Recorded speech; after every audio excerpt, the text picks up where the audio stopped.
ओंकारबिंदु संयुक्तं नित्यं ध्यायन्ति योगिनः कामदं मोक्षदं चैव ओंकाराय नमो नमः।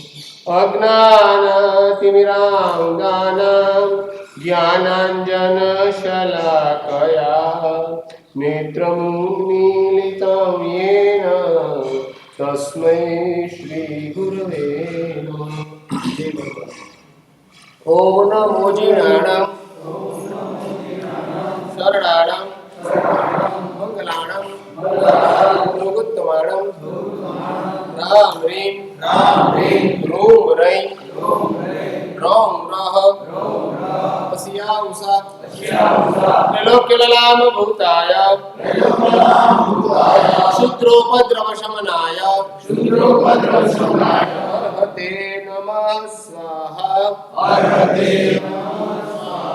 ओम नमो जिनाणां शरणाणां मंगलाणां योगोत्तमाणां राम ह्रीं ह्रूं ह्रैं रौं रः पश्या उषा त्रिलोक्यललाम भूताय शूद्रोपद्रवशमनाय अर्हते नमः स्वाहा। ओम नमो जिनाणां शरणाणां मंगलाणां योगोत्तमाणां राम ह्रीं ह्रूं ह्रैं रौं रः पश्या उषा त्रिलोक्यललाम भूताय शूद्रोपद्रवशमनाय अर्हते नमः स्वाहा।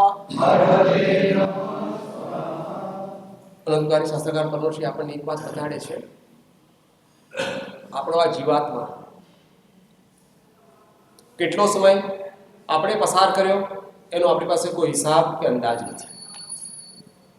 કેટલો આપણે પસાર કરવાના એનો પણ આપણી પાસે કોઈ હિસાબ કે અંદાજ નથી. શાસ્ત્રકાર પરમર્ષિ તમને જે મનુષ્ય જીવન મળ્યું છે આ એક એવા પ્રકારનું જીવન છે, આપણને ખબર છે કે 4 ગતિનો આ સંસાર છે. 4 ગતિના સંસારમાં દરેક ગતિમાંથી બીજી બધી ગતિમાં જવાય, પણ એક મનુષ્ય ગતિ જ એવી છે કે જે ગતિમાંથી આપણે જ્યાં જવું છે ત્યાં આપણે પહોંચી શકીએ. ક્યાં આપણે જવું છે? આપણા બધાનું ડેસ્ટિનેશન શું એ નિશ્ચિત તો ખબર ને. એક વસ્તુ નક્કી છે કે આપણો જન્મ મનુષ્ય તરીકે થયો સાથોસાથ જૈન પરિવારમાં થયો. જૈન પરિવાર પણ એવા હોય કે જે જૈન પરિવારમાં સમજણ ન હોય, ધર્મ માત્ર સપ્ત રૂપે જ એના પરિવારની અંદર મોજૂદ હોય, સપ્ત સિવાય ધર્મની બીજી કોઈ કિંમત, બીજું કોઈ મૂલ્ય, બીજું કોઈ એનો વિવેક પણ ન હોય કે ધર્મ એટલે શું. માત્ર શબ્દથી જ ધર્મને એ લોકો સ્પર્શતા હોય. પણ આપણો તો નસીબદાર છે, આપણને એવા ગુરુઓ મળ્યા છે, એવું સારું તત્વજ્ઞાન સાંભળવા મળ્યું છે, એવો ધર્મ આપણને મળ્યો છે કે જે ધર્મને સમજીએ છીએ, જાણીએ છીએ અને આપણા વર્તનની અંદર, આપણા વ્યવહારની અંદર પણ એનો ઉપયોગ આપણે કરીએ છીએ. માટે શાસ્ત્રકાર પરમર્ષિ આપણને કહે છે આપણી બહુ મોટી જવાબદારી છે. જેટલી શાસ્ત્રમાં વાત આવે છે જેટલી ઇન્દ્રિયો વધતી જાય એટલી આપણી જવાબદારીઓ વધતી જાય. એક ઇન્દ્રિયને જે જવાબદારી છે એના કરતાં 2 ઇન્દ્રિયની જવાબદારી. એવી રીતે આપણી પાસે 5 ઇન્દ્રિયો છે અને 5 ઇન્દ્રિયો માત્ર આપણને જ છે એવું નથી. ગાય, ભેંસ, ઢોર, બકરા બધાને છે. છતાં પણ આપણે મનુષ્ય થયા એટલે એક લેબલ પાછું લાગ્યું 5 ઇન્દ્રિય સાથે. સંઘની પંચેન્દ્રિય મનુષ્ય. સંઘની એટલે મન, બરોબર છે. મન તો એક સ્થૂળ અર્થ છે, પણ સંઘની એટલે શું? આપણને પોતાને ખબર પડે કઈ વસ્તુ કરવાથી મને નુકસાન થશે, કઈ વસ્તુ કરવાથી મને લાભ થશે, એ વસ્તુની આપણને ખબર પડે. આપણને ખબર તો પડે ને. આપણે સમજદાર માણસો છીએ. શું કરવું આપણા માટે સારું, શું કરવું આપણા માટે ખરાબ, આપણને એની ખબર પડે કે ન પડે? બે બાળકો નાદાન હોય અને મોટી ઉંમરના જે એકદમ વૃદ્ધ હોય કે જે હવે પોતાની બધી જ સેન્સીસ, એની બધી જ તાકાત જેમણે ગુમાવી દીધી છે, જેને અલ્ઝાઇમર, ડોક્ટરની ભાષામાં કહેવાય અલ્ઝાઇમર નામનો રોગ છે કે રોગની અંદર બધી જ વસ્તુઓ સ્મરણ ખલાસ થઈ જાય, સમજણ ખલાસ થઈ જાય, માત્ર એક બાળક જેવી બુદ્ધિ, એવી નાદાનિયત પણ આપણામાં નથી. આપણે સમજીએ છીએ. માટે સહકાર પરમર્ષિ કહી રહ્યા છે કે આપણા જીવનની અંદર આપણે તો એક નસીબદાર છે કે આપણને એવા તીર્થંકર પરમાત્માઓ મળ્યા છે. આપણા જ આપણે પર્યુષણ પર્વ પૂરા કર્યા. પરમાત્મા મહાવીર આપણા તીર્થંકર હતા. 24મા તીર્થંકર શાસનપતિ પરમાત્મા મહાવીર આપણને પ્રાપ્ત થયા. અને પરમાત્મા મહાવીર આપણા માટે જો સફળ ન બને, પરમાત્મા મહાવીરનું જીવન, આપણે ઘણીવાર પ્રવચનોમાં કહીએ છીએ કે ભગવાનનું જીવન એવું છે ને કે ભગવાનના જીવન ઉપર ધર્મ મહાસત્તા, કર્મ મહાસત્તા બંનેનો જબરો પ્રભાવ છે. આવા ભયંકર કર્મોની સાથે પણ ભગવાન જોડાયેલા હતા. આટલી બધી પોતાના મનની અંદર કસાયની કલુષિતતા હતી, છતાં પણ એવા આપણા ભગવાન હીરા બજારમાં હોય ને, હીરા બજારની અંદર હીરાની રફ હોય ને, રફ ઉપરથી જ હીરાનો જો વેપારીને ખબર પડી જાય કે આ રફની અંદર કેટલી તાકાત રહેલી છે, આ રફની અંદર કેવા મૂલ્યવાન હીરાઓને પેદા કરવાની તાકાત રહી છે, રફમાં ખબર પડી જાય.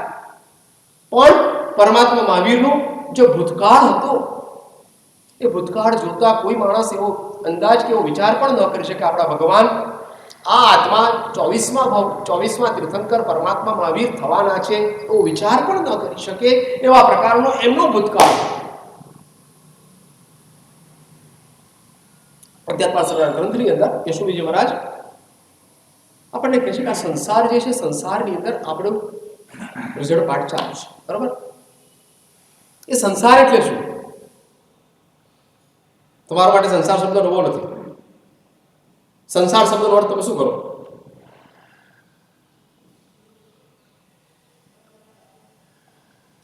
સંસાર આપણે કોને કહીએ? શાસ્ત્રોમાં જે આપણે સાંભળીએ 4 ગતિનો સંસાર, એ 4 ગતિની અંદર તો આપણી આમ રખાડ પટ્ટી ચાલે છે. સાયકલની જેમ આપણું જીવન આમ ચાલ્યા કરતું હોય. મનુષ્ય થયા, દેવ થયા, નરકમાં ગયા, તિર્યંત પહોંચ્યા, આમથી આમ ચાલતું જ હોય. પણ સંસાર એટલે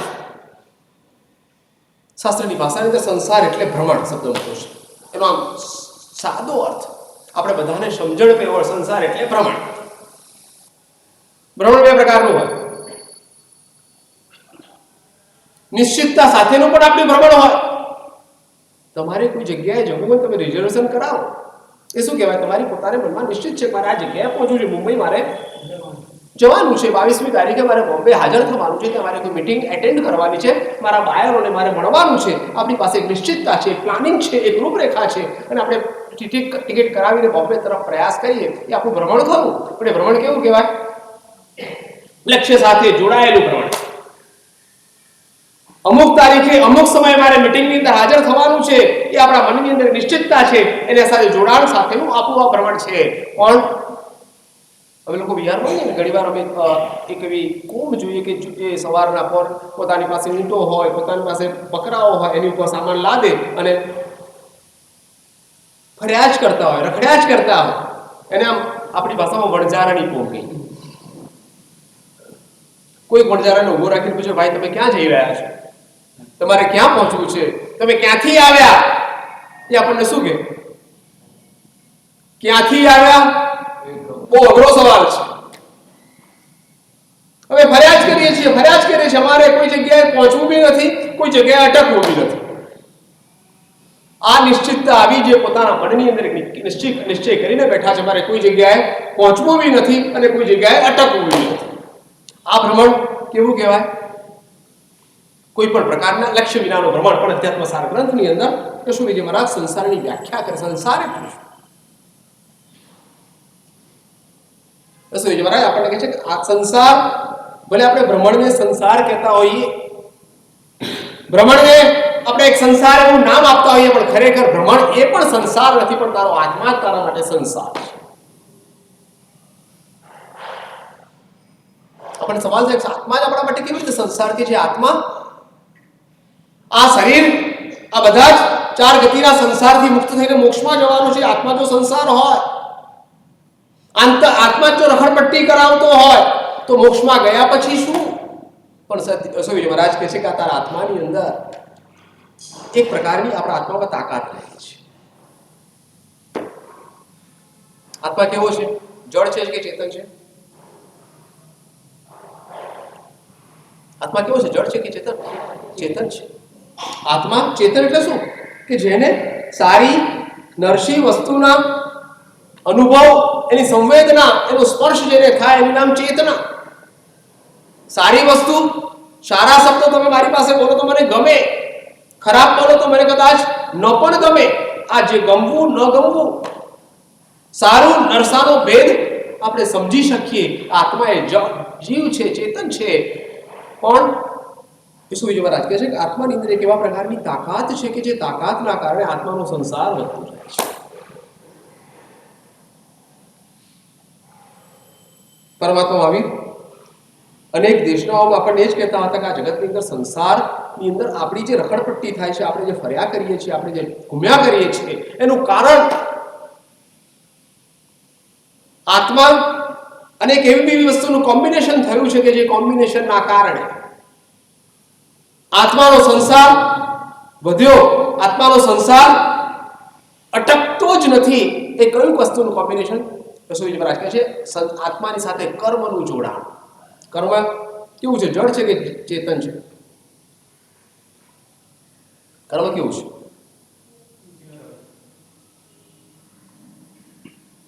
આત્મા ચેતન છે તો કર્મ જળ છે. આપણને સવાલ થાય કે જળ એવું કર્મ? આત્મા જો ચેતન છે, આત્મામાં પોતામાં ખબર છે, આત્મામાં પોતામાં એક સમજદારી છે કે મારી પાસે આ વસ્તુ કરવી હોય ને આ વસ્તુ જો હું કરીશ તો મારા માટે નુકસાનકારક છે, આ વસ્તુનો ઉપયોગ જો હું કરીશ તો મારા માટે ફાયદાકારક છે, એવી આત્માની સમજણ છે. અને છતાં પણ કર્મ એક એવું મહત્વનું કારણ છે કે આપણા સંસારની અંદર આપણા ભોગ વધારવામાં મુખ્ય નિમિત્ત કયું છે? એટલે વિશ્વજી મહારાજ કહે છે આત્મા અને કર્મનો સંબંધ કેવી રીતે થાય? એટલે કહે છે કે આત્માની અંદર એક એવા પ્રકારની તાકાત છે. તમને લોહચુંબક ખબર છે? લોહચુંબકની તાકાત શું? લોખંડ કેટલું બી દૂર પડ્યું હોય, જો લોહચુંબક પાવરફુલ હોય, મેગ્નેટિક એનો ફિલ્ડ, એનો પાવર મજબૂત હોય તો દૂર પડેલા લોખંડને પણ 1 ફૂટ, 2 ફૂટ, 3 ફૂટથી પણ ખેંચવાની તાકાત એની પાસે રહી છે. એવી રીતે આત્માની અંદર કર્મને ખેંચવાની તાકાત છે. આપણે જૈન ધર્મની અંદર જૈન બન્યા એટલે શું કરવાનું? દરેકના આત્મામાં કર્મ ખેંચવાની તાકાત છે. પરમાત્મા મહાવીરના આત્મામાં પણ કર્મને ખેંચવાની તાકાત હતી, પણ ભગવાને પોતાના કર્મને ખેંચવાની તાકાત, એની સમજ પોતાને આવી ગઈ કે મારો આત્મા વારંવાર જુદા જુદા પ્રકારની પ્રવૃત્તિઓની અંદર, જુદા જુદા પ્રકારની સંજ્ઞાઓની અંદર ભોગ બની જાય છે. અને ભોગ બન્યા પછી મારો આત્મા કર્મોને ખેંચતો જાય છે, કર્મોને પકડતો જાય છે, કર્મોને છોડતો નથી. આ સમજણ પરમાત્મા મહાવીરને આવી ગઈ એટલે પોતાના આત્માની જે ચુંબકીય તાકાત હતી એને શું કરી નાખ્યું? ખલાસ કરી નાખી. આપણે શું કરવાનું? આપણું લક્ષ્ય શું? સંસારની અંદર જૈન ધર્મની આપણને પ્રાપ્તિ થઈ, દિવસો ભગવંતનું શાસન આપણને મળ્યું, સુદેવ, સુગુરુ, સુધર્મનો યોગ આપણને થયો. પછી આપણું લક્ષ્ય એક જ હોવું જોઈએ કે મારા જીવનની અંદર ઓછામાં ઓછા પાપ, ઓછામાં ઓછા કર્મ હું ચોંટાડું. એક વસ્તુ નક્કી છે, કર્મ જળ છે. કર્મ તમે ન ઈચ્છો તો તમારા આત્મામાં ક્યારે પણ ચોંટવાનું.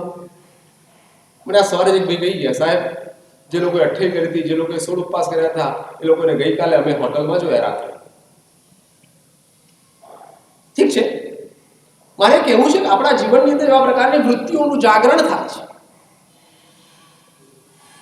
આપણો જે ધર્મ એવો છે કે જે ધર્મની અંદર સૌથી પહેલા આપણે કહીએ છીએ તમારે કોઈ પણ વસ્તુનું કરવું હોય તો સૌથી પહેલા તમે વ્રત ઉપવાસ કરો. તમારા મોં, તમારી જીભ, તમારા ખાવાના સંસ્કારોને તમે કાબુમાં રાખો, પછી તમે આગળ ધર્મની અંદર વધી શકો છો. નાના નાનું પચકણ આપણું નૌકારસિંહનું છે, એ નૌકારસિંહ પછી કોની સાથે જોડાયેલું છે? ખાવા સાથે, પીવા સાથે. તમારે ખાવાનું પીવાનું ક્યાં સુધી બંધ રાખવાનું? બહુ ઓછામાં ઓછો સમય છે. સૂર્યનો ઉદય થયો માત્ર 48 મિનિટ. અનાદિકાળના આપણી આત્માની અંદર ખાવાના સંસ્કારો છે, પીવાના સંસ્કારો છે. કોઈ પણ આત્માનો જન્મ થાય ને કોઈ પણ આત્મા કોઈ પણ માતાની કુક્ષીમાં આવે, ગર્ભ તરીકેનો સર્જન શરૂ થાય એટલે સૌથી પહેલા શું કરે? આહાર પર્યાપ્તિ કહેવાય. પર્યાપ્તિ એટલે શક્તિ તમારી ભાષામાં. સૌથી પહેલા આહાર એટલે ખાવાની એક સંજ્ઞા એવી આપણા આત્મામાં દ્રઢ થયેલી છે કે ખાવાનું છોડવું આપણા માટે બહુ અઘરું છે. એટલે શાસ્ત્રકાર પરમર્ષિ કે તારે કોઈ પણ ધર્મ કરવો હોય તો તારી અઘરામાં અઘરી સંજ્ઞા છે, તું જેની સાથે વર્ષોથી અનંત કાળથી જોડાયેલો છે, એ સંજ્ઞા ઉપર જ્યાં સુધી આપણે દબાવ મૂકતા નથી, એ સંજ્ઞા ઉપર જ્યાં સુધી આપણો કંટ્રોલ આવતો નથી, ત્યાં સુધી બીજા ધર્મની અંદર આપણે આગળ વધવું આપણા માટે સરળ બનતું નથી. માટે જ શાસ્ત્રકાર પરમર્ષિ કહે છે આપણા આત્મામાં જે કર્મ છે એ કર્મ જડ છે, પણ કર્મને આપણો આત્મા જ ખેંચે છે. આત્મા જ એવા પ્રકારની વૃત્તિઓની અંદર, એવા પ્રકારના સંગ્રહોની અંદર પોતે જાગૃત થાય છે, અને સંગ્રહો જાગૃત થતાની સાથે જ આત્મા કર્મને ખેંચતો જાય છે. કર્મને ખેંચતો, એક વસ્તુ સમજી રાખો કે કર્મ જડ છે. આત્મા જો જડ હોત તો કર્મ આત્માને ચોટત. કાગળ અને ગુંદર બંને કેવા છે? જડ છે, પણ બંને એકબીજાને ચોટે છે. પણ કેમ ચોટે છે? કોઈક એને ભેગા કરે છે. આપમેળે કાગળ પણ ગુંદર પાસે ખેંચાઈને જતો નથી, કે ગુંદર પણ કાગળ પાસે ખેંચાઈને આવતું નથી. કોઈક એને ભેગું કરે છે. ગુંદર અને કાગળનો સંયોગ કોઈકના દ્વારા થયો, અને થતાની સાથે ગુંદર અને કાગળ બંનેનું જોડાણ થયું, અને જોડાણ થયા પછી એવી રીતે આપણા આત્માની અંદર જે આ કર્મોને ખેંચવાની તાકાત છે, એ કર્મોને ખેંચવાની તાકાત ઘણા મહાપુરુષો ભૂતકાળમાં થયા, એ લોકોએ પોતાના આત્મામાંથી એવી કર્મની તાકાત નબળી પાડી રાખી. જંબુ સ્વામીનું દ્રષ્ટાંત આપણા માટે નવું નથી. એકવાર વિચાર તો કરો, આંખ બંધ કરીને જંબુ સ્વામીએ આ જગતની સર્વશ્રેષ્ઠ ગણાય એવી કન્યાઓ સાથે લગ્ન કર્યા પછી પાપ કરવાની તમામ અનુકૂળતાઓ છે. પોતાનું ઘર છે, પોતાનો બેડરૂમ છે, પોતાની પથારી છે, અને પોતાની આજુબાજુમાં ગોઠવાયેલા તમામ વ્યક્તિઓ પોતાના છે. હવે કોઈ પણ પ્રકારનું પાપ, કોઈ પણ પ્રકારનું પોતે કંઈ પણ કરશે તે ખોટું નહીં ગણાય એવું હોવા છતાં પણ જંબુ સ્વામીએ પોતાના આત્માની અંદર એક વિચાર તો કરો કે નાની અમથી ચીજો સાથે આપણે ખેંચાણમાં આવી જઈએ છીએ. ઉપવાસ કે તપશ્ચર્યા આપણે કરી હોય, ઘરની અંદર સામાયિક લઈને આપણે બેઠા હોઈએ, રસોડામાં વઘાર થતો હોય, ચા ઉકળતી હોય, ઉકળી રહેલી ચાની સુગંધ નાકમાં આવે તો શું વિચાર આવે આપણને?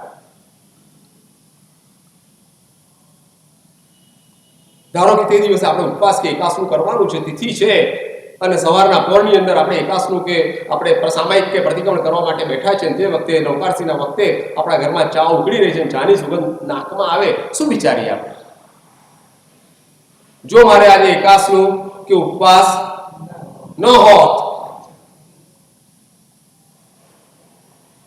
મન એવું આપણું વિચિત્ર છે, વિચાર એવા ખોટા ને ખોટા આવી જાય છે. માટે જ શાસ્ત્રકાર પરમર્ષિ નાનામાં નાની વસ્તુ છે, ચા એવી વસ્તુ નથી. ચા આપણા માટે નવી બી નથી, અને ચા આપણા માટે અમૂલ્ય પણ નથી. મૂલ્યવાન ખરી ચા,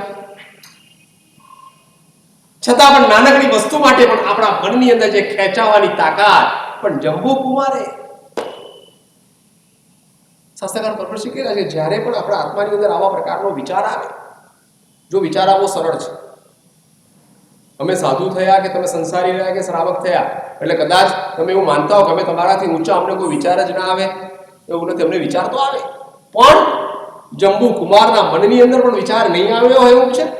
આવે પણ કદાચ હોય, પણ છતાં પણ શાસ્ત્રકાર પરમર્ષિ કહી રહ્યા છે કે એને વિચાર આવ્યો, પણ એ વિચારને પોતે વશ ન થયા, એ વિચારને પોતે સ્વીકાર્યો નહીં, અને પોતે પરમાત્માની જે તત્વજ્ઞાનની વાણી પોતાની પાસે જે સમજ હતી, સમજથી વિચારને પોતે હડસેલી કાઢ્યો, અને પોતે આ જીવનની અંદર જે આગવી એક સોચ છે, આ મારી આજુબાજુમાં જે પદાર્થો રહેલા છે, જે વસ્તુઓ મારી આજુબાજુમાં ગોઠવાયેલી છે, તમામ તમે ભૂતકાળ જંબુ સ્વામીનું જાણો છો ને? કેવો ભૂતકાળ? બહુદેવના ભવની અંદર એક સ્ત્રી માટે દીક્ષા લીધા પછી પોતાના ભાઈના આગ્રહથી પોતે દીક્ષા લઈ લીધી. દાક્ષિણ્યતા ગુણ એવો હતો કે ભાઈને પોતે ના કહી શકતા નથી અને પોતાને સંયમ જીવનની અંદર આગળ વધવું પડ્યું. પણ સતત મનની અંદર એક અવાજ છે કે મારી પત્નીને હું મૂકીને આવ્યો છું, એના શણગાર મેં અધૂરા રાખ્યા છે, એની સાથે મારે લગ્ન કરવાના હતા, એને મારે મૂકી દેવી પડી છે. અને મનનો એ અવાજ, બે કોન્ટ્રાસ્ટનો વિચાર કરો ને તો આપણને લાગે કે આવી ભયાનક તાકાત જંબુ કુમારના ભાવની અંદર આવી કેવી રીતે? આટલો આનો નબળો આત્મા. એક ભવદેવના ભાવમાં જે સ્ત્રી એને મળેલી, એ સ્ત્રીની માટે શાસ્ત્રમાં કોઈ વર્ણન આવતું નથી કે રૂપના અંબાર કે સૌંદર્યવતી હતી, છતાં પણ એના મનની અંદર એના માટેનું જે આકર્ષણ હતું, એના મનની અંદર એ વસ્તુને પામવાનો જે એક ભાવ હતો, એ ભાવના કારણે એક વસ્તુ, અને પોતે પોતાના આત્માને એવું ઉચક્યો, સમજણ પડી ગઈ અને સમજણ પડતાની સાથે જ પોતાના આત્માને એવો ઉચક્યો, મારે આ બધા પદાર્થોની અંદર મારો આત્મા જે ખેંચાય છે, મારા આત્મામાં જે ખેંચાણ હું અનુભવું છું, વસ્તુઓ જોઉં છું અને મારો આત્મા તરત એ વસ્તુને મેળવવા માટે, એ વસ્તુની સાથે મને એ વસ્તુ મારી પાસે આવી જાય એના માટે હું તત્પર થઈ જાઉં છું. એ વસ્તુ મારે અટકાવવી છે. અને જંબુ કુમારે ભવદેવના ભવપતિ શિવકુમારનો શાસ્ત્રમાં એવું કીધું છે કે જે વસ્તુ તમને મળી છે, મળેલી વસ્તુનો આપણે જો આદર ન કરીએ, મળેલી વસ્તુ માટે અપમાન આપણે આ જીવનમાં જો આવી ગયું હોય, ભવદેવના ભવની અંદર આસાનીથી દીક્ષા મળી ગઈ. કોઈ પ્રયાસ, કોઈ પુરુષાર્થ ભવદેવને કરવો નથી પડ્યો, પણ પોતાના એક ભાઈના કારણે પોતાને દીક્ષિત થવું પડ્યું, પણ એ પોતાને ગમ્યું નહીં. એના માટે પોતાના મનમાં એક અરુચિનો ભાવ હતો, પણ એ અરુચિનો ભાવ પણ પાછો નીકળી ગયો.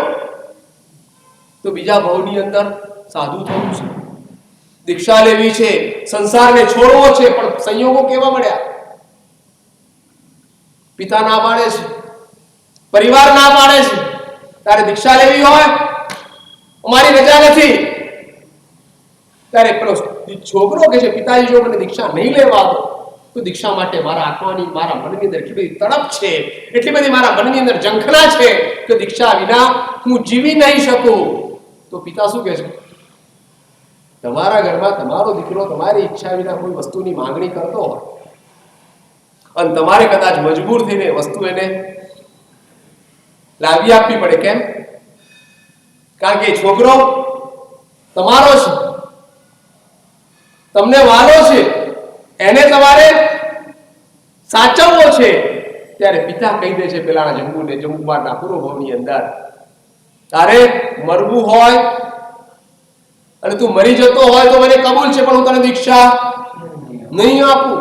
એટલે શાસ્ત્રકાર કર્મશીલ, આપણે જે વસ્તુ આપણને આસાનીથી મળી ગઈ છે, એ મળેલી વસ્તુ સાથે જો છેડછાડ કરીએ, એ વસ્તુનો જે વિનય કરવો જોઈએ, એ વસ્તુનું જે બહુમાન કરવું જોઈએ, બહુમાન આપણે ચૂકી જઈએ. માટે અમે ઘણીવાર કહીએ છીએ આપણા ઘરની અંદર સૌથી અડખામણા સાધનો કયા?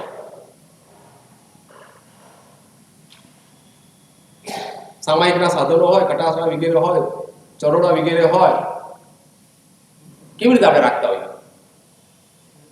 ઘરની અંદર તમારું પૂજાનું સ્થાન હોય, એની આમ જે રીતે તમારા બેડરૂમની સફાઈ થાય રોજ સફાઈ થાય. બેડરૂમમાં રોજ તમે ચાદર બદલો, પૂજાના ઘરની રૂમની અંદર, પૂજાના કબાટની અંદર બધું ચોખ્ખું કરો ખરા? કે વર્ષમાં દિવાળીના એકવાર, ધનતેરસ આવી, નવરાત્રી આવી, ત્યારે આપણે બધું આપણા જીવનની અંદર જે બહુમાન, આદર ધર્મના સાધનો માટે હોવો જોઈએ, ધર્મની વસ્તુઓ માટે હોવો જોઈએ. અમે ઘણીવાર કહીએ છીએ કે તમારી પાસે કપડાં જે હોય એમાં પાર્ટી વેર અલગ હોય, લગ્નમાં જવાનું હોય તો અલગ હોય, મીટિંગમાં જવાનું હોય તેના કપડાં અલગ હોય, પણ પૂજાની જોડી કેટલી હોય? એના માટે આપણા મનમાં એવું નહીં વિચાર કે મારે આજે સારામાં સારો દિવસ છે, મારે ઔષધ નથી લીધો, પરમાત્માની પૂજા કરવા માટે મારે જવું છે, તો મારી પાસે જો પૈસાની અનુકૂળતા છે, સારામાં સારી પૂજાની જોડ ખરીદીને હું પહેરી શકું છું અને ભગવાનની પૂજા હું કરવા જઈ શકું છું, તો મારે આ ફાટેલી જોડ, જૂની જોડ, ઘસાયેલી જોડ એનાથી પૂજા નથી કરવી. એવો ભાવ ખરો કે નહીં? આજે તો ડિઝાઇનર જોડ આવે છે, અલગ અલગ પ્રકારના કપડાઓનું મેચિંગ પૂજામાં પણ થતું જાય છે. પણ છતાં પણ જેટલા આપણે સંસારના વ્યવહારો સાચવવાના કપડા છે, એ કપડા જેટલા તો પૂજાના કપડા, સામાયિકના કપડા કેટલા? પેલા એવું કેવું હતું કે તમે તમારી દીકરીને કરિયાવરની અંદર કટાસનું, ચરોણો, ઉત્પત્તિ આપો ને, એ ક્યાં સુધી ચાલે? તમે એક્સપાયરી ડેટ લાગે ખરી? જ્યાં સુધી એ તમારી દીકરી જીવે ત્યાં સુધી એને ચરણો, કટાસનું બદલવાની જરૂર જ ના પડે. માટે શાસ્ત્રકાર પરમર્ષિ કહી રહ્યા છે, આપણા જીવનની અંદર સંસાર એ આપણે એટલો એને આગળ કરી દીધો. સંસારના સાધનો જે આપણને મળે છે ને, એ સાધનો આપણા કોઈ પ્રયાસથી મળતા નથી. તમે એવું માનો છો કે મને આ સાધન મેં મારા પ્રયાસથી મેળવ્યું, આ પૈસાની કમાણી મેં મારા પ્રયાસથી કરી, પણ એની પાછળ પણ એક તત્વ કામ કરી રહ્યું છે. કયું તત્વ? પુણ્ય તત્વ. અને પુણ્ય પણ આપણો એક ધર્મ એવો છે ને કે નાની નાની વાતોમાં આપણો આત્મા પુણ્યને પેદા કરી શકે છે. બીજા કોઈ ધર્મોની અંદર આટલી સરળતાથી પુણ્યની વાતો, પુણ્યને પેદા કરવાની તાકાત કોઈ પણ અનુષ્ઠાનમાં નથી. તમે લાવો, આપણા અનુષ્ઠાનોની અંદર આપણે જો પુણ્યને પેદા કરવું હોય, ઝપાટાબંધ આપણા આત્માને પુણ્યશાળી આપણે બનાવવો હોય, તો પુણ્યશાળી બનાવવાના બધા જ પ્રકારના સાધનો આપણી પાસે ઉપલબ્ધ છે. આપણે નસીબદાર છે કે આપણને આ બધી વસ્તુ એક વારસામાં મળી છે. માટે જ શાસ્ત્રકાર કર્મ આપણા જીવનની અંદર જે કર્મને ખેંચવાની એક તાકાત છે. કર્મને ખેંચવાની તાકાત એટલે શું?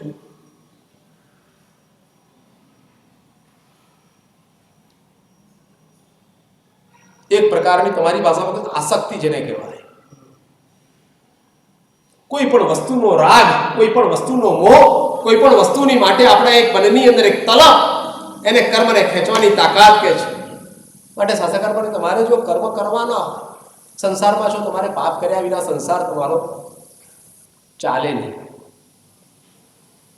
નાનામાં નાનું પાપ પણ તમારે છોડવું હોય તો સંસારમાં તમારા માટે શક્ય બનતું નથી.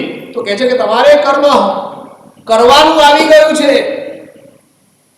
તો શાસ્ત્રકાર પર છે કે પહેલો નિયમ એ, તમારે જ્યારે કર્મને બંધ કરવાનો, કર્મ કરવાનો, પાપ કરવાનો સમય આવ્યો છે, તે વખતે તમારા કર્મના બંધને તમે નીરસ બનાવો.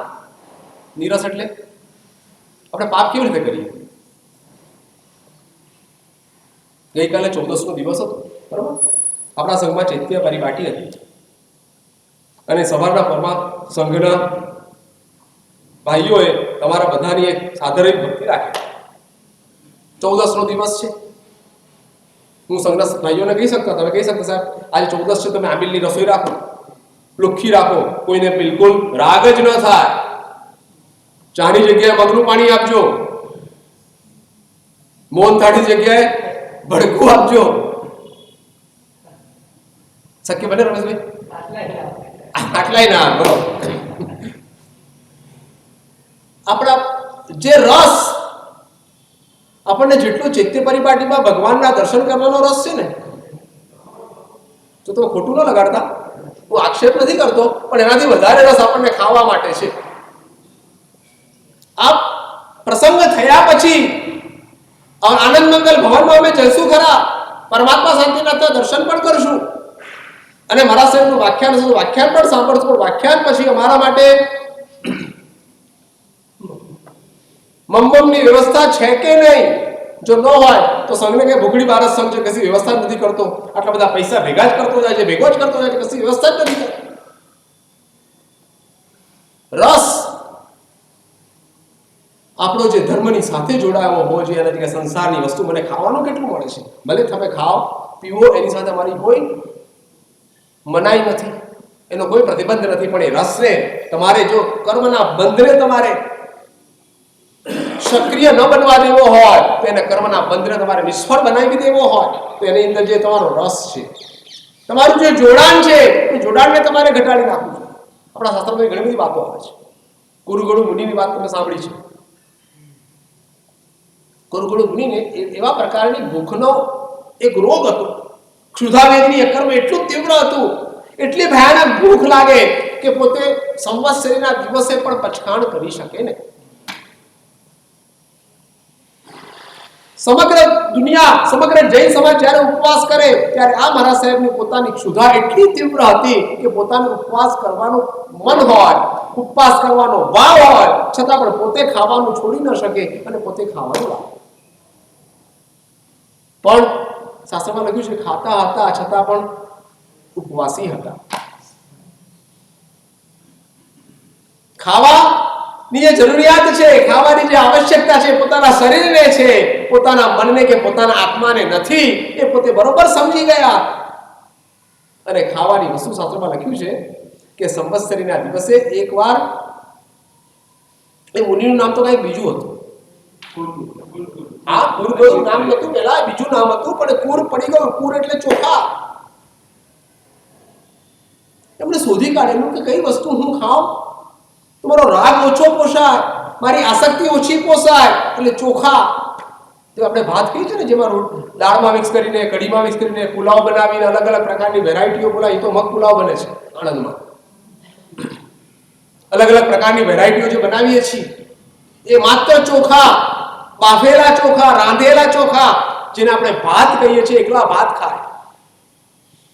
અને પોતાની ભૂખ એટલી બધી હોય, ગડ્ડુસ નામનું એક પાત્ર આવતું હતું, એના પ્રમાણમાં ચોખા ખાવા પડે, માટે એનું નામ કુરગળુ પડી ગયું.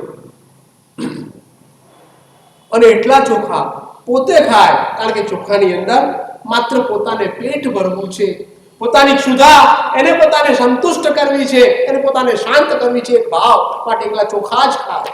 માટે એનું નામ કુરગળુ પડી ગયું. આવા ચોખા સંવત્સરીને દિવસે પોતે લઈ આવ્યા. પોતાના વડીલ જે તપસ્વી ગુરુઓ હતા એ લોકોને બતાડ્યા, અને ગુરુએ કીધું આજનો આટલો મોટો દિવસ, આખું વિશ્વ, આખો જૈન સમાજ ખાવાનું છોડી રહ્યો, ત્યારે તને ખાવાની ઈચ્છા થાય છે. અને શાસ્ત્રમાં લખ્યું છે કે પેલા મુનિઓએ થૂક્યા, અને પેલા કુરગળુએ પોતાની જે એક ખાવાથી પોતાને જે કર્મ બંધ થતો હતો, ખાવાની પ્રવૃત્તિથી પોતાનો આત્મા જે કર્મને ખેંચતો હતો, એ શક્તિને એટલી નબળી પાડી દીધી હતી કે પોતે ખાતા ખાતા વિચારે છે કેવો અભાગ્યો છું, કેવા ભયાનક કર્મોથી મારા આત્માને મેં જકડી રાખ્યો છે. ભૂતકાળની અંદર હું ક્યાં રખડતો હતો, કેવા ભયાનક કર્મો મેં બાંધ્યા છે કે જે કર્મના બંધના કારણે આજે પણ મારો આત્મા એવું શરીરને પામ્યો છે કે જે શરીર ખાવાનું મારે છોડવું છે, ખાવાનું બધાએ છોડી દીધું છે, એ હું જોઉં છું, છતાં પણ મારાથી છૂટતું નથી. આ ભાવની અંદર છોડ્યો. અને આપણે જાણીએ છીએ કે કુરગળુ મુનિને તે દિવસે શું થયું? કેવળ જ્ઞાન પ્રાપ્ત થયું. આપણે આપણા ખાવાની નિરસ બનાવું છું. તમને રસ્તો બતાવીશ, તમને ભાવે એવો રસ્તો. તમને કોઈ વસ્તુ છોડવાનું નહીં કહું, હું તમને એકલા ભાત ખાવાનું પણ નહીં કહું.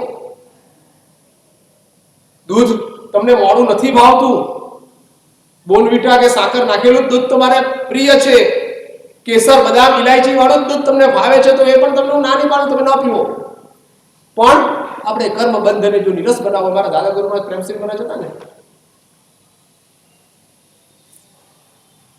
એમના 84 વર્ષના જીવનની અંદર આખી જિંદગી લગભગ એમણે એકાસના કરી. દીક્ષા લીધી ત્યાર પછી એકાસનાથી ઓછું પચખાણ લગભગ એમણે કર્યું નથી. એ અમારા દાદા ગુરુ મહારાજ એકાસનાની અંદર કેટલો સમય લાગતો હતો? વ્યાખ્યાની અંદર અહીં બેઠા હોય તમને ઝોકા આવે ને, એનો સરવાળો કરીએ ને, અને જેટલી મિનિટ તમે ઊંઘમાં આવી હોય એનાથી ઓછો સમય, લગભગ 7 થી 7.5 મિનિટ એકાસનું કરતા એ મહાપુરુષને લાગે. અને એ મહાપુરુષ એક વાત કહેતા હતા, ગોચરી કરતી વખતે, ભોજન કરતી વખતે આવેલી વસ્તુ, પાત્રમાં પડેલી વસ્તુ આપણને રાગ ન કરે, આપણા મનની અંદર એ વસ્તુ સારી છે કે વસ્તુ ખરાબ છે આ પ્રકારનો કોઈ ભાવ પેદા ન કરવો હોય તો શું કરવું જોઈએ? એમની અનુભવવાણી હતી. એમણે કીધેલું કે તમારે ખાતા ખાતા રાગથી દૂર રહેવું હોય અથવા ખાતા ખાતા દ્વેષ તમારે ન પેદા થવા દેવો હોય. ઘણી વાર એવું બને કે વસ્તુ સારી ન બની હોય, આપણી અનુકૂળ આપણા ટેસ્ટ પ્રમાણે એમાં કોઈ વસ્તુના મસાલાઓ ન પડ્યા હોય તો આપણને કદાચ ન ભાવે. બનાવનાર માટે અથવા વસ્તુ માટે આપણા મનની અંદર એક દ્વેષ પેદા થાય તો કે તમારે દ્વેષથી દૂર રહેવું અને વસ્તુ માટેનો રાગ પણ તમારે ન કરવો હોય. તો કે આપણા ઘોડાની અંદર કેટલા દાંત છે? 32. એ કે તમે ખાવાનું જે શરૂઆત કરો, રોટલી દૂધીના શાક સાથે લઈ અને તમે જે મોંમાં એક કોળીઓ મૂકો અને કોળીઓ મૂક્યા પછી આપણને સ્વાદ ક્યારે આવે? ત્યારે મોંની અંદર કોળીઓ આપણે ઘુમાવીએ. આપણો જે સલાઈવા હોય, આપણા જે રસગ્રંથિઓ હોય, એ રસગ્રંથિઓ એ કોળિયા સાથે મિક્સ થાય એટલે આપણને શું થાય? પછી સ્વાદનો અનુભવ થાય. એ મહાપુરુષ કે તમારે જો ખાતી વખતે વસ્તુ સારી આવી ગઈ, આવેલી સારી વસ્તુમાં તમારે આસક્ત ન બનવું હોય, તમારે એમાં રાગી ન બનવું હોય અને રાગી નહીં બનવાના કારણે તમારે તમારા આત્માને કર્મથી મુક્ત રાખવો હોય તો એ વસ્તુ એક જ સાઈડથી ખાવાનું ચાલુ કરો. તમને ખબર છે ને, ઘણી વાર આપણને દાઢનો રોગ થાય, પેડા સૂજી ગયા હોય, દાઢ સડી ગઈ હોય અને ડોક્ટર પાસે આપણે જ્યારે રૂટ કેનાલ વગેરે કરાવવા ગયા હોઈએ, ડોક્ટરે આપણને કીધું કે આ બાજુની દાઢ તમારી એટલી ખરાબ થઈ ગઈ છે કે એ બાજુ તમારે ખાવાનું, જ્યાં સુધી મારી રૂટ કેનાલની ક્રિયા, રૂટ કેનાલની સિટિંગ તમારી પૂરી ન થાય ત્યાં સુધી 5 દિવસ 6 દિવસ તમારે ખાવાનું, પણ આ બાજુથી ખાવાનું. તમને ભાવે છે? તમારા શ્રીમતી કે તમારા માતુશ્રી તમારા માટે, કારણ કે દાઢનું ઓપરેશન કરાવ્યું છે, લીસ્સો મજાનો શીરો બનાવે તો શીરો પણ તમે ખાઓ, પણ શીરો ખાતી વખતે તમને ગમે ખરું? કારણ કે એક જ બાજુથી ઉતારવાનો છે, બીજી બાજુ મમરાવાનો નથી. એટલે માટે મારા દાદા ગુરુ મહારાજ અમને વારંવાર કે તમારે ખાવાની વસ્તુઓ સાથે આસક્ત ન બનવું. સારામાં સારી વસ્તુ ખાવા છતાં પણ એની અંદર તમારે ચોંટવાનું અટકાવી દેવું હોય, તમારે એની સાથે જોડાણ તમારું ન થવા દેવું હોય તો એક જ વસ્તુ છે, જે વસ્તુ ફળિયો ખાવાનો શરૂ કર્યો, રમેશભાઈ ખાવશે આજથી? એક જ બાજુથી ખાવાનું. આજે સોમવાર છે, જમણી બાજુ શરૂ કર્યું, ડાબી બાજુ જવા નહીં દેવાનું. કાલે મંગળવાર છે તો ડાબી બાજુ. બધા દાંતને આપણે કસરત આપવાની. શાસ્ત્રકાર પરમર્શી ગયા છે તમારી ખાવાની વસ્તુ કોઈ પણ કર્મનો બંધ, ખાવાનું તો આપણે એક નિમિત્ત બતાડીએ છીએ. કોઈ પણ કર્મ, કોઈ પણ જગ્યાએ આપણે કર્મ કરવાની જગ્યા હોય તે વખતે આપણા કર્મને આપણે નીરસ બનાવવું, એને નિષ્ક્રિય બનાવવું હોય. આપણો રસ, આપણું જે જોડાણ હોય છે, આપણે બહુ તલ્લીન થઈ જઈએ છીએ. નાની વસ્તુની અંદર આપણે એટલા બધા ઓળઘોળ થઈ જઈએ છીએ. આપણું જોડાણ એટલું મજબૂત બની જાય છે કે જોડાણ મજબૂત બન્યા પછી આપણે એમાંથી બહાર નીકળવું આપણા માટે અઘરું બની જાય. માટે જ કહે છે તમારા ચુંબકીય તાકાતને તમારે નિષ્ફળ બનાવવી હોય તો કર્મના બંધ વખતે, જ્યારે કર્મ આપણને ચોંટવાના છે, કર્મ આપણે કરવાના છીએ, એ પ્રકારની ક્ષણોના સંયોગો પેદા થાય ત્યારે આપણે શું કરવું જોઈએ? કર્મબંધને નીરસ બનાવી દેવું જોઈએ. આપણો રસ એમાંથી, બીજા અન્નિકા પુત્રનું પણ આપણા શાસ્ત્રમાં દ્રષ્ટાંત આવે છે. આચાર્ય હતા, ટૂંકાણમાં કહું, શરીર ઉંમરના કારણે શિથિલ બની ગયું, વિહાર અટકી ગયો. આચાર્ય હોવાના કારણે પોતાના શિષ્યો ગુરુની સેવા કરવા માટે સદૈવ તત્પર હતા, પણ ગુરુ કહે છે કે તમારે તમારો વિહાર અટકાવીને મારી સેવા કરવા માટે એક જગ્યાએ નથી રહેવાનું, એકલો રહીશ. નગરની અંદર, ગામની અંદર, શહેરની અંદર ઉપાસ એકલો હું રહીશ. તમે તમારી રીતે વિહાર કરો અને તમારા ચારિત્ર જીવનનું પાલન અનિષિદ્ધ કરો. અને શિષ્યોને મોકલ્યા પછી એકલા આચાર્ય. શાસ્ત્રનો રિવાજ છે કે આચાર્ય ભગવાન એકલા હોય, સ્વતઃ ગોચરી લેવા માટે જઈ શકતા ન હોય. તેમ કે સાધ્વીજી મહારાજ કદાચ શહેરમાં હોય, નગરમાં હોય, આચાર્ય મહારાજને ગોચરી એ લાવી આપે. અન્નિકા પુત્ર આચાર્ય પોતાના શારીરિક અસ્વસ્થતાના કારણે પોતે બહાર નીકળવા માટે શક્તિમાન નથી, પોતાની પાસે એ પ્રકારની તાકાત નથી, માટે સાધ્વીજી મહારાજ રોજ ગોચરી લાવીને આપે. અને ગોચરી આવતી વખતે પણ પોતાના મનની અંદર એક ભાવ, આ પરમાત્માની આજ્ઞા વિરુદ્ધનું મારું કર્તવ્ય છે, ભગવાને મને ના પાડી છે કે સાધ્વીજીના હાથની ગોચરી મારાથી ન લેવાય, અને હું એ લઈ રહ્યો છું. અને મનની અંદર આ એક પ્રકારનો છે, કોઈ પણ ખોટું કામ કરીએ ને તે વખતે આપણા મનની અંદર રંજ હોય, એના માટેનો આપણા મનની અંદર જરા પણ એક ધિક્કાર હોય, તે ખોટું કામ આપણા માટે જેટલું આપણે કરી રહ્યા છીએ એટલું ખોટું રહેતું નથી. કારણ કે આપણા મનની અંદર એક પ્રકારનો ભાવ છે કે આ વસ્તુ હું જે કરી રહ્યો છું, સમકીથી જીવ એટલે શું? સમકીથી જીવ એટલે પૂજા પાઠ સામાયિક કરે એવું કઈ જરૂરી નથી. કદાચ રાત્રિ ભોજન પણ એને કરવું પડે, કદાચ અભક્ષ્ય વસ્તુઓનું સેવન પણ એ કરતો હોય, છતાં પણ પોતાનું મન, પોતાની એક સમજ છે કે આ વસ્તુ જે હું કરી રહ્યો છું એ વસ્તુ મારા માટે સાચી નથી, મારા માટે યોગ્ય નથી. આ મનનો જે ભાવ. અને અન્નિકા પુત્ર આચાર્ય એ ગામમાં રહ્યા. એમાં એક વખત જે સાધ્વીજી ભગવંત આચાર્ય મહારાજની ગોચરી લઈને આવે, વરસાદ પુષ્કળ થઈ ગયો, દિવસોના દિવસો સુધી વરસાદ ચાલુ રહ્યો. એમાં સાધ્વીજી મહારાજ વિચાર કરે છે કે ગુરુદેવ આચાર્ય મહારાજ ઉપાશ્રયમાં છે, એમને ગોચરી જો હું નહીં પહોંચાડું તો એમને ઉપવાસ કરવો પડશે, અને એમનું શરીર એટલું શિથિલ થઈ ગયું છે, એટલું નબળું પડી ગયું છે કે ઉપવાસ એમના માટે જોખમી બનશે. માટે સાધ્વીજી મહારાજ આ વિચારમાં ચડ્યા અને ગુરુની ભક્તિ, ગુરુની સેવા મારે કરવી છે. વિચારની અંદર આગળ વધતા વધતા શાસ્ત્રમાં લખ્યું છે કે સાધ્વીજી મહારાજને કેવળ જ્ઞાન પ્રાપ્ત. અને કેવળ જ્ઞાની બન્યા પછી પોતાના જ્ઞાનની નજરમાં જોઈ રહ્યા છે કે જે વરસાદના વરસતા પાણી પડી રહ્યું છે એમાં કયું પાણી અચિત્ત છે ને કયું પાણી સચિત્ત છે. આપણે આ વસ્તુને છે અત્યારે ઉપયોગમાં લેવાય નહીં, પણ એક સમજવાની વસ્તુ છે. જ્ઞાન આવ્યા પછી એમને ખબર પડી જાય કે જે ઉપરથી પાણીના ટીપા પડી રહ્યા છે, પાણીના પડતા ટીપાની અંદર કયા પાણીના ટીપામાં જીવ છે અને કયા પાણીના ટીપામાં જીવ નથી.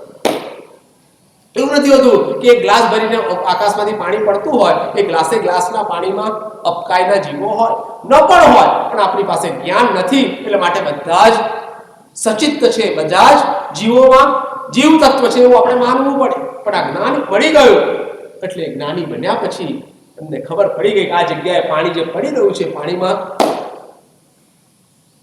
જીવો નથી, સચિત્તતા નથી, અચિત્ત બની ગયા છે.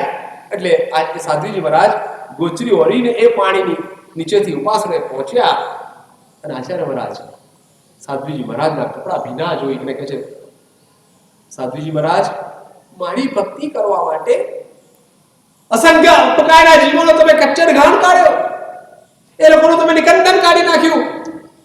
એ જીવો માટે તમારા હૈયામાં કોઈ વાત્સલ્યનો ભાવ, કોઈ મૈત્રીનો ભાવ હતો નહીં, એને બચાવવાની કોઈ ઈચ્છા ન હતી. અને સાધ્વીજી મહારાજે ગુરુની વાત સાંભળી, ગુરુદેવ, આપની કૃપાથી કોઈ પણ જીવને હાનિ ન પહોંચે એવો હું ધ્યાન રાખીને, એવી બરોબર ચકાસણી રાખીને હું આવી છું. અરે ગુરુએ પૂછ્યું કે તમને કોઈ જ્ઞાન થયું છે? તમને કેવી રીતે ખબર પડે કે હું આવું કરીશ તો આ જીવોની કિલામણા નહીં થાય? અપકાયના આટલા ભયંકર વરસાદની અંદર મારી ગોચરી મને ખવડાવવા માટે, હું ભૂખ્યો ન રહું એ માટે તમે લઈને આવ્યા. ત્યારે સાધુજી મહારાજ કહે છે કે આપની કૃપાથી મને જ્ઞાન થયું છે. અને તે વખતે આચાર્યમાં પૂછે છે કયું જ્ઞાન?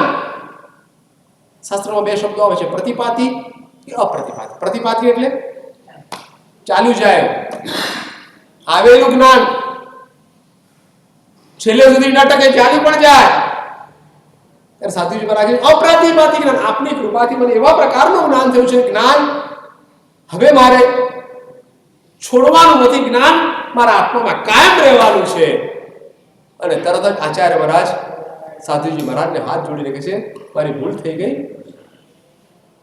તમે કેવા કેવળ જ્ઞાની બની ગયા છો, મેં તમને ઠપકો આપ્યો, હવે તમે મને કહો કે મારો મોક્ષ ક્યારે થશે, મારો સંસાર મારા આત્મામાંથી ક્યારે છૂટશે, ક્યારે ઘટશે, ક્યારે ખલાસ થશે, એ વાત તમે મને કરો. અને તે વખતે આ સાધુજી મહારાજ કહે છે કે આ નગરની બહાર જે નદી વહે છે,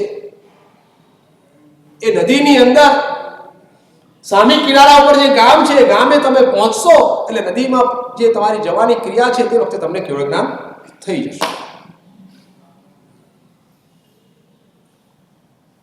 કોચરી આવીને પડી છે.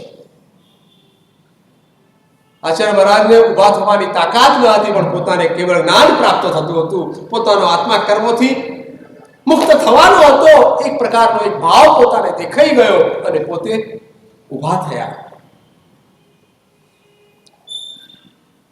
નદીના કિનારે પહોંચ્યા. એટલી નદી ધસમસથી વહેતી હતી કે નદીની અંદર પગપાળા જવું શક્ય ન હતું. એક વહાણ, એક નાવ કોઈક નાવિક લઈ જતો હતો, એની અંદર પોતે ચડ્યા.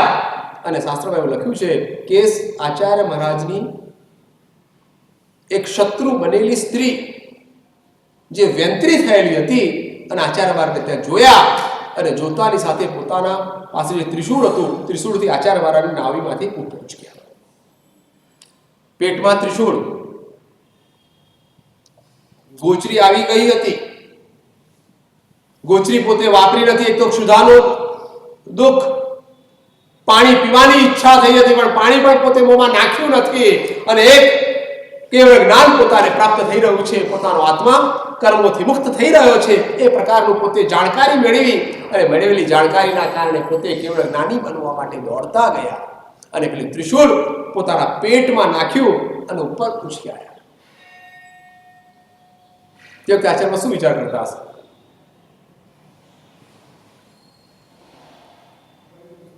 શાસ્ત્રમાં લખ્યું છે કે આચાર્ય મહારાજ પોતાનું મોઢું, માથું નીચે છે, નદીની તરફ પોતાની બંને આંખો તકાયેલી છે. તે વખતે ત્રિશૂળ પેટમાં નાખીને આમ સીધા ઉપાડ્યા છે અને પેટમાંથી લોહી, માંસના ટુકડાઓ પાણીમાં પડી રહ્યા છે.